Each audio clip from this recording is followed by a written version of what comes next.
Throughout history, many indigenous and minority people have been subjected to cruel treatment and attempts by the dominating people at eradicating their culture. Despite the rich traditions associated with various indigenous groups, many people abandoned their customs in an effort to gain acceptance and to assimilate to the mainstream culture of their area.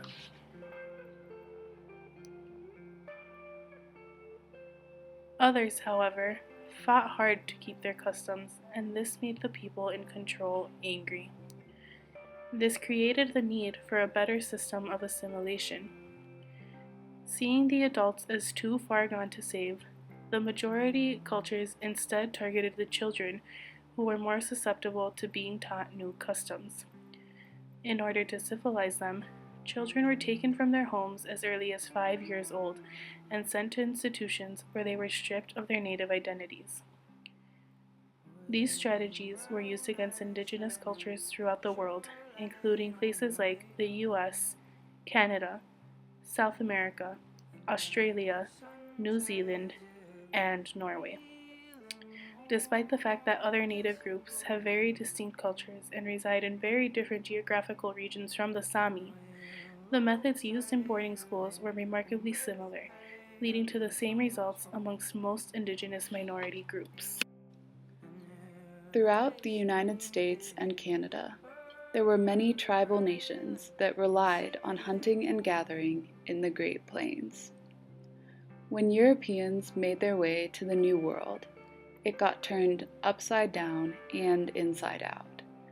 The people were incessantly harassed, abused, and exploited by the government. In the United States, Native American children were originally sent to prayer towns, which separated them from white towns and indoctrinated them into Christianity. Later, former prison warden Richard Pratt transformed these prayer towns into the institutions that were common throughout the 20th century. The Native Americans lived off of the land and experienced very little turmoil until the United States government began expanding westward. Once their homes became targets for the government, the Native Americans' numbers dwindled. With their strength in numbers lost, the United States government relocated the natives to reservations, where their lives only grew harder. They were forced to sell their land, well below its real estate value, and much of their culture was lost. The Guarani people of South America have a very rich history and well-known presence in their home countries. After some years of persecution and rebellion against European settlers, the Guarani managed to maintain their thriving culture by later learning to put up less resistance. By conforming to the Western customs, the Guarani people did not anger or test the patience of their Spanish colonizers, but rather built a relationship in which the Spanish were more tolerant of the Guarani customs. With the Europeans came Catholicism, which clashed with traditional shamanistic practices of the Guarani. Because the church was closely tied to the state, they had the influence and power of the government at their disposal to achieve their goal of colonization and removal of traditional Guarani beliefs and customs. In the 1970s, the Guarani people began to rebel against Westernization, and a cultural revolution was started.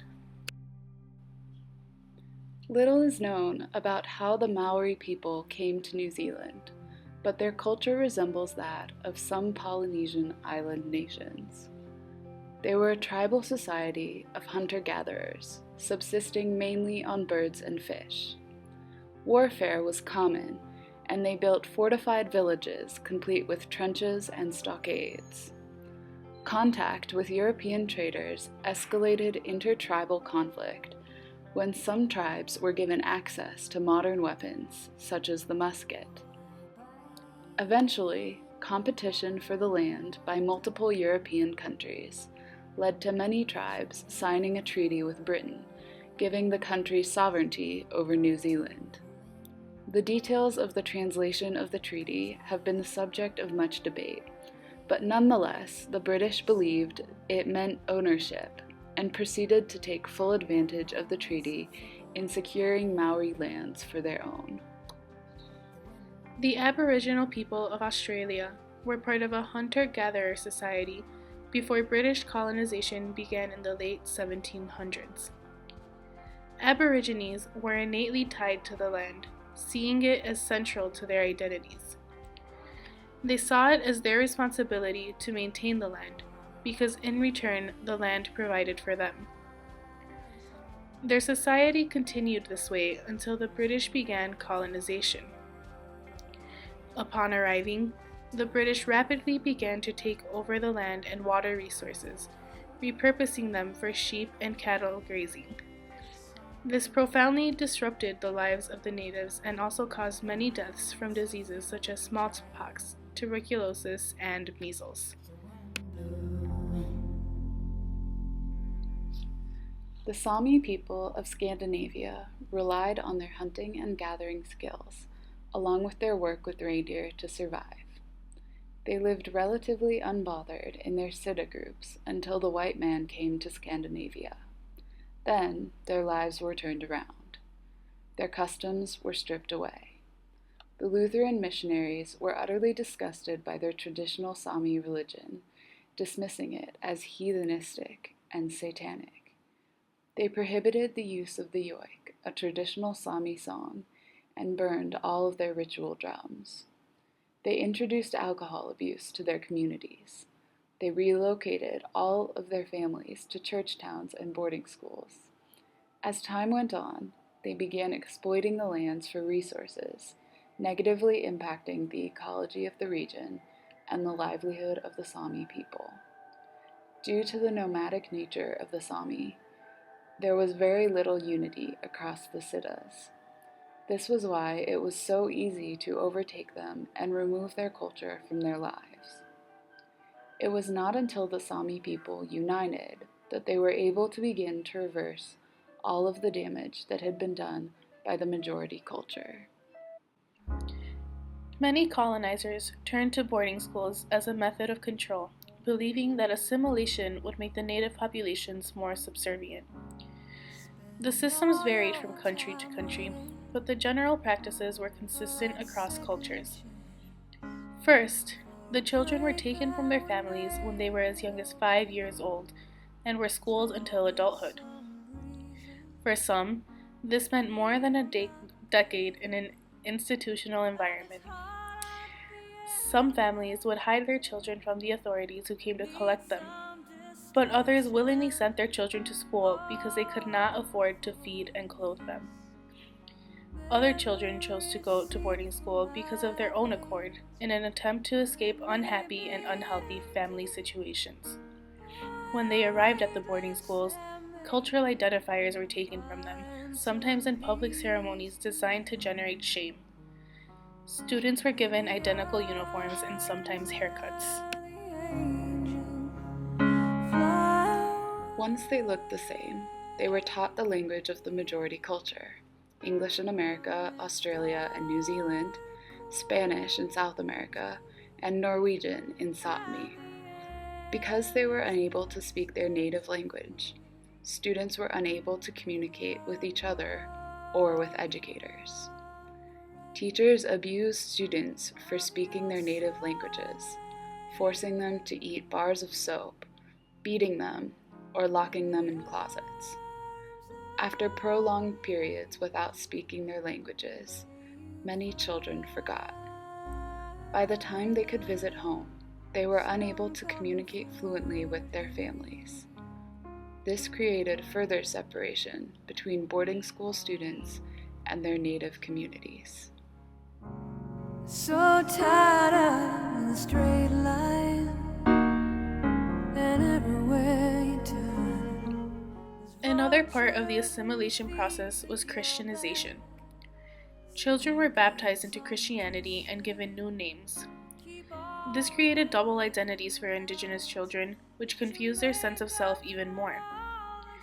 When their traditional religions were replaced with Christianity, these students lost yet another connection with their culture and families.